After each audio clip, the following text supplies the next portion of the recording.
अस्सलामुअलैकुम। जैसा कि आप लोगों को पता है कि हम लोग रिकर्शन प्रैक्टिस कर रहे हैं इन जावा कि हम लोग कुछ जो प्रोग्राम्स हैं, कुछ प्रॉब्लम्स हैं, मींस के उसको कहते हैं कि जो कि रिकर्शन के थ्रू हम लोग परफॉर्म कर रहे हैं इन जावा। इससे पहले हम लोगों ने एक जावा का प्रोग्राम बनाया था इससे पहले वाले वीडियो लेक्चर में, जिसमें हम लोगों ने उसमें काउंटिंग प्रिंट की थी from an number to backward up to one तक। यानी कि हम लोगों ने उसमें एक नंबर पास किया था, लेट्स सपोज के 4 और 5, तो उसने हमें काउंटिंग प्रिंट करके दी थी अप टू 1 यूजिंग रिकर्शन। सो आज का जो हम लोगों ने प्रोग्राम या टास्क कंप्लीट करना है उसमें ये है कि program that will print the factorial using the recursion. तो हम लोगों ने एक ऐसा प्रोग्राम बनाना है जावा का जिसमें हम लोग फैक्टोरियल फाइंड करेंगे किसी भी नंबर का, बट वो जो फैक्टोरियल होगा वो हम लोग फाइंड करेंगे यूजिंग रिकर्शन। तो उसका जो एल्गोरिदम है वो देखें ज़रा। ओके, तो यहाँ पे मैंने इसका जो एल्गोरिदम है इस प्रोग्राम का, यानी कि फैक्टोरियल थ्रू रिकर्शन का जो एल्गोरिदम है वो मैंने लिख दी है। और उसके बाद हम लोग ये भी देखेंगे कि जब भी ये इसकी जो बैकवर्ड प्रोसेसिंग है वो किस तरीके से हो रही होती है।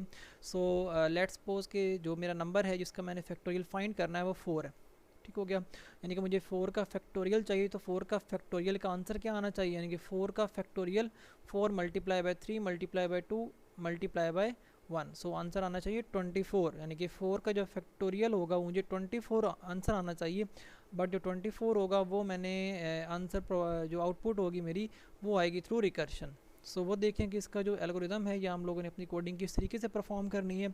तो सबसे पहले स्टेप पे तो मैं ये करूँगा कि एक फ़ंक्शन बनाऊँगा फैक्टोरियल के नाम से, जिसमें मैं एक नंबर पास कर दूँगा। यानी कि वो नंबर चाहे मेरा 4 है 5 जिसका मुझे फैक्टोरियल चाहिए वो मैं इस फंक्शन को पास कर दूंगा। ओके, देन मुझे क्या करना है, इसकी बॉडी में आके इसकी बॉडी में मेरा एक बेस केस आएगा। यानी कि बेस केस हम लोग क्यों यूज़ करते हैं, बेस केस हम हमेशा यूज़ करते हैं जब भी हम लोग रिकर्शन का प्रॉब्लम को सॉल्व कर रहे होते हैं। उसकी रीज़न ये होती है कि जब भी हम लोगों ने रिकर्शन परफॉर्म करनी होती है तो रिकर्शन को कहीं ना कहीं स्टॉप करना होता है।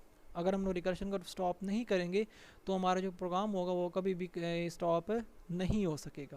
सो हमेशा जब भी रिकर्शन का प्रोग्राम लिखा जाता है उसमें सबसे पहले उसका बेस केस लिखा जाता है जिसको यूज़ करके रिकर्शन को स्टॉप करना होता है। सो इसमें मेरा बेस केस क्या कहता है, मैं कंडीशन लगाऊंगा इफ़ जो मेरा नंबर मेरे फंक्शन में पास हुआ है अगर तो वो इक्वल टू है 0 के, एंड सॉरी और या तो वो नंबर जो है वो इक्वल टू है 1 के। यानी कि अगर तो वो नंबर 0 के इक्वल है और जो नंबर है वो इक्वल है 1 के, तो इन दोनों में से जो भी कंडीशन ट्रू होगी उसमें मुझे रिटर्न क्या कर दो 1। यानी कि जब भी मेरा नंबर 0 हुआ करेगा या नंबर मेरा 1 आया करेगा इस मेरी इनपुट में फंक्शन के अंदर, तो उसको मैं रिटर्न क्या करूँगा 1। एल्स में मुझे जो रिकर्शन है वो परफॉर्म करनी है, इसको ज़रा गौर से देखिएगा। रिटर्न करना है num multiply by factorial. What is this, this is recursion. अब मैंने क्या किया है, इस फंक्शन की बॉडी के अंदर एल्स पार्ट में मैंने इस फंक्शन को दोबारा कॉल कर दिया और इसमें मैंने क्या पास कर दिया इस दफ़ा num-1। यानी कि मैंने क्या करना था, फैक्टोरियल फाइंड करना था और वो जो फैक्टोरियल था वो मुझे रिकर्शन के थ्रू परफॉर्म करना था। सो मैंने क्या किया, एक फंक्शन कॉल किया और इसकी बॉडी में एल्स पार्ट में मैंने दोबारा से फंक्शन को कॉल कर दिया। बट इस दफ़ा मैंने जो फैक्टोरियल यानी कि जो फंक्शन में पास किया पैरामीटर वो num-1 किया। अच्छा, अब ये कंपाइल कैसे होगा, लेट्स सपोज कि जो नंबर मेरा है इनपुट है वो 4 है। सो सबसे पहले फंक्शन कॉल होगा और उसमें नम की जगह 4 पास किया जाएगा। सो यहाँ पे कंडीशन चेक होगी मेरा नंबर क्या इक्वल टू 0 है, यानी कि 4 या क्या इक्वल टू 0 है, या 4 जो है क्या वो इक्वल टू 1 है। नहीं, इस दफ़ा इफ़ वाला पार्ट नहीं चलेगा, इसका एल्स पार्ट चलेगा। तो एल्स पार्ट जब चलेगा मुझे ये क्या रिटर्न करेगा, नम मल्टीप्लाई बाय फैक्टोरियल। ये रिकर्शन परफॉर्म हो रही है, दोबारा से फंक्शन अपने आप को ही कॉल कर रहा है अपनी बॉडी में जाके। सो रिटर्न करेगा num multiply by factorial into num-1। इससे क्या होना, यहाँ देखें ज़रा, स्टार्टिंग में फैक्टोरियल ऑफ 4, यानी कि ये पास हुआ 4 यहाँ पे और ये फंक्शन कॉल होगा। इफ़ वाला पार्ट नहीं चलेगा, इसका जब एल्स वाला पार्ट चलेगा तो मुझे जो बैकवर्ड प्रोसेसिंग है वो कुछ इस तरीके की नज़र आएगी।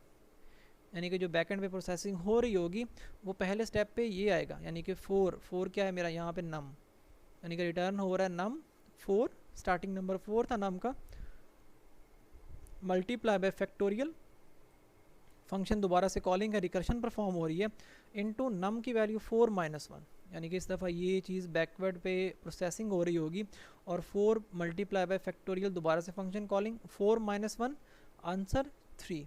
इस दफ़ा जब फंक्शन कॉल हुआ तो इसने क्या रिटर्न किया, यानी कि रिटर्न कर रहा है ना, मुझे क्या रिटर्न कर रहा है 4 multiply by factorial of 4 minus 1। सो नम की जगह इस दफ़ा क्या है 3। सो फैक्टोरियल ऑफ 3 जो होगा वो दोबारा से कॉलिंग होगी। सो इस दफ़ा नम में क्या पास होगा यहाँ से 3। सो फैक्टोरियल ऑफ 3 दोबारा से 3 के लिए चेक होगा, तो इफ़ पार्ट है दोबारा से 3 के लिए भी नहीं चलेगा, और फिर जो एल्स पार्ट होगा यही चलेगा, और ये मुझे रिटर्न क्या करेगा इस दफ़ा 3 multiply by factorial into 3 minus 1। ये वाला नेक्स्ट स्टेप। इससे पहले क्या हुआ था, यानी कि हम लोगों ने कॉलिंग की तो मुझे ये चीज़ रिटर्न हुई 4 multiply by factorial of 4 minus 1 यानी कि 3। सो जब मैं 3 के लिए कॉलिंग करूँगा तो यहाँ पे 3 रिटर्न यानी पे रिटर्न होगा इस फंक्शन को, और इस दफ़ा जो फंक्शन कॉल हो रहा है उसमें नम की जगह 3 पड़ा हुआ है। सो ये 3 के लिए चेक होगा, इफ़ पार्ट दोबारा नहीं चलेगा, 3 के लिए भी एल्स पार्ट चलेगा। सो ये मुझे रिटर्न करेगा नम की वैल्यू इस दफ़ा क्या है 3 मल्टीप्लाई बाय फैक्टोरियल दोबारा से फंक्शन कॉलिंग एंड नम की value 3 minus 1, 3 minus 1 answer 2। So factorial of 2 यानी कि यहाँ पे अब नम की जगह क्या आ जाएगा 3 माइनस 2 आंसर 3 माइनस 1 आंसर आएगा 2। इस दफ़ा दोबारा जब फंक्शन कॉल हो रहा है ना तो नम की जगह क्या पास हो रहा है 2। सो फैक्टोरियल ऑफ 2 यहाँ पे पहुँचेगा, नम की जगह क्या आ गया factorial of 2। So if part दोबारा नहीं चलेगा 2 के लिए भी, एल्स पार्ट चलेगा 2 के लिए, रिटर्न करेगा नम की वैल्यू इस दफ़ा क्या है 2। सो 2 multiply by factorial into 2 minus 1, 2 minus 1। अच्छा यहाँ पे देखें, सो फैक्टोरियल ऑफ 2 माइनस 1 आंसर क्या आएगा 1, आंसर क्या आएगा 1। सो फैक्ट ऑफ 2 माइनस 1 आंसर आएगा 1। सो फैक्ट ऑफ 1 यानी कि इस दफ़ा जो फैक्टोरियल कॉल हो रहा है फंक्शन, ये नम की जगह क्या लेके जाएगा 1 को रिटर्न करेगा, कहाँ पे इस फंक्शन को।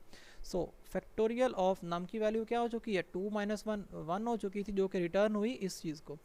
ठीक हो गया। अच्छा अभी देखें ज़रा।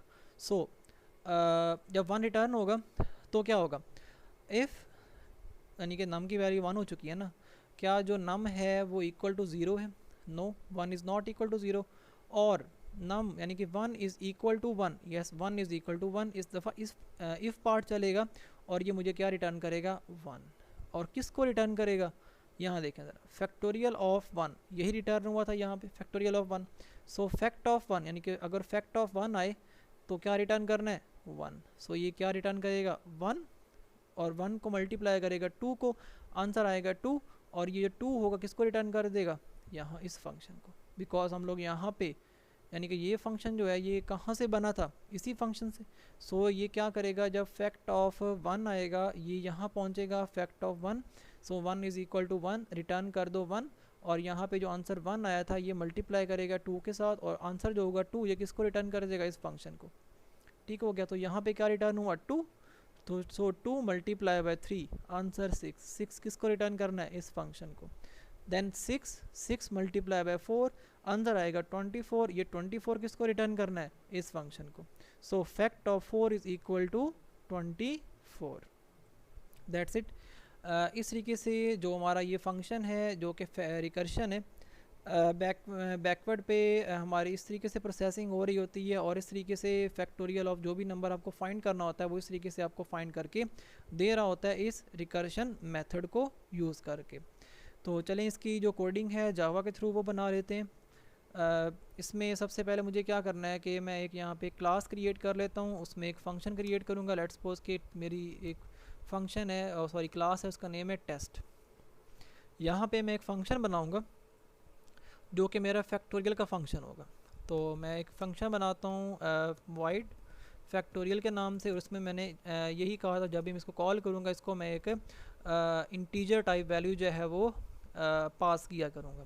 मुझे अभी सबसे पहले अपना बेस केस बनाना है, तो यहाँ पे मैं ये कहता हूँ इफ़ जो नंबर मैंने पास किया या तो ये इक्वल हो 0 के, और जो नम है वो इक्वल हो 1 के, तो मुझे रिटर्न क्या कर दो 1। ठीक हो गया। ओके तो रिटर्न कर दो 1, बिकॉज मुझे रिटर्न एक इंटीजर टाइप वैल्यू करवानी है, तो इसकी मुझे जो रिटर्न टाइप है वाइट से हटा के इंटीजर टाइप करनी पड़ेगी। ठीक हो गया। अच्छा अब यहाँ पे ये मेन मेथड मेरा आएगा इंट और फैक्टोरियल ठीक हो गया। सो मुझे यहाँ पे इसका एल्स पार्ट लिखना है। ओके, तो मुझे इसका जो एल्स पार्ट है वो लिखना पड़ेगा इफ़ जो नम है अगर तो इक्वल टू हो 1 के 0 के तो रिटर्न 1 कर दो। एल्स पार्ट मुझे क्या करना है कि मुझे ये चीज़ लिखनी है, यानी कि जो मेरा रिकर्शन परफॉर्म करेगा। तो मुझे इसमें जो रिटर्न करवाना है अभी वो क्या करना है, रिटर्न कर दो नम मल्टीप्लाई बाय क्या चीज़, मल्टीप्लाई क्या चीज़, मेरा दोबारा से जो फंक्शन कॉल करना है। ये मैंने रिकर्शन परफॉर्म कर दी। मैंने क्या किया कि इस फंक्शन की बॉडी के एल्स पार्ट में आके दोबारा से फंक्शन कॉलिंग की है, ये रिकर्शन परफॉर्म हुआ। देन मुझे क्या करना है, यहाँ पे num -1 को पास करना है। ओके, तो इसकी जो वर्किंग है या किस तरीके से काम कर रहा था, उसका जो एल्गोरिदम था या उसकी जो बैकवर्ड प्रोसेसिंग थी वो मैंने आप लोगों को बता दी है। होप्स हो कि आप लोग इस चीज़ को समझ चुके होंगे। मेन चीज़ के अंदर ये चीज़ थी कि किस तरीके से हम लोगों ने रिकर्शन का मेथड लिखना है। ठीक हो गया। अच्छा, तो मेरी कोडिंग कंप्लीट हो चुकी है। जस्ट मुझे क्या करना है, अपने मेन मेथड में जाके अपने इस फंक्शन को कॉल करना है और वहाँ पे मुझे कोई ना कोई वैल्यू पास करनी है जिसके ज़रिए मुझे अपना आंसर मिल जाएगा। सो मैंने क्या किया, एक फ़ंक्शन क्रिएट किया, उसमें रिटर्न टाइप लिखी है इंटीजर। रीज़न क्या है कि मुझे अपना जो उसमें ये मेरा फैक्टोरियल आएगा और जो मुझे रिटर्न करना है वो इंटीजर टाइप है, तो मुझे इसकी रिटर्न टाइप इंटीजर लिखनी पड़ी। सो इसमें जो इनपुट देनी है वो भी इंटीजर टाइप होगी। ठीक हो गया। मेन में जाते हैं और इस फंक्शन को फैक्टोरियल वाले फंक्शन को कॉल करके देखते हैं। और जब मेन में पहुंचूंगा तो मुझे उस फंक्शन को कॉल करने के लिए उस क्लास का ऑब्जेक्ट क्रिएट करना पड़ेगा। ये तो आप लोगों को पता ही है कि जब भी हम लोगों ने किसी क्लास के मेथड को कॉल करना होता है उस क्लास का ऑब्जेक्ट क्रिएट करना पड़ता है। अब तो आप लोगों की काफ़ी प्रैक्टिस हो चुकी होगी कि ऑब्जेक्ट आप लोगों ने कैसे क्रिएट करना है। ये मैंने ऑब्जेक्ट क्रिएट किया, ओबीजे ऑब्जेक्ट का नेम है। इसको मैं यूज़ करके अपने उस क्लास के फंक्शन को जो कि फैक्टोरियल वाला था उसे कॉल करूँगा। यहाँ पे मुझे क्या करना है, नंबर पास करना है। लेट्स सपोज कि मुझे 4 का फैक्टोरियल चाहिए, तो मैं यहाँ पे 4 पास करूँगा और इसको मैं रन करके देखता हूँ मुझे 24 मिलता है या नहीं। मुझे ये जो फंक्शन कॉलिंग है ये करनी पड़ेगी system.out.println के अंदर। रीज़न क्या है, मुझे आउटपुट चाहिए। तो जावा के अंदर आउटपुट कैसे आती है, system.out.println के मेथड से। तो मैं यहाँ पे करूँगा system.out.println और यहाँ पे मैं कहूँगा कि factorial is equal to object को यूज़ करके फैक्टोरियल ऑफ 4, यानी कि जो ये मैंने काम किया था बगैर system.out.println के, वो मैंने अभी क्या परफॉर्म किया, system.out.println को यूज़ करके और लिखा factorial is equal to object dot factorial, इनके फंक्शन को कॉल किया और उसमें क्या पास कर दिया 4। बिकॉज मुझे करना भी क्या था, जब भी फंक्शन कॉल होना था मुझे कोई ना कोई इंटीजर टाइप नंबर इनपुट करना था। तो मुझे अभी इसकी ज़रूरत नहीं है। अभी देखते हैं कि मेरे पास आउटपुट क्या आती है। आउटपुट आनी चाहिए factorial is equal to 24। See factorial is equal to 24 using recursion. तो यहाँ पे आप लोग जो नंबर भी पास करेंगे आपको ये उसका जो फैक्टोरियल है थ्रू रिकर्शन आउटपुट में शो करके दिखा देगा। That's it. इस तरीके से हम लोग अपना जो फैक्टोरियल का प्रोग्राम होता है थ्रू रिकर्शन इन जावा परफॉर्म करते हैं। उसकी जो बैकवर्ड प्रोसेसिंग थी वो भी आप लोगों को उम्मीद है कि समझ आई होगी। और अगर आप लोगों को वीडियो पसंद आई हो इसको लाइक एंड शेयर लाजमी कीजिएगा। एंड देन अगर कोई प्रॉब्लम हो तो आप कमेंट्स में पूछ सकते हैं। तब तक के लिए अल्लाह हाफिज़।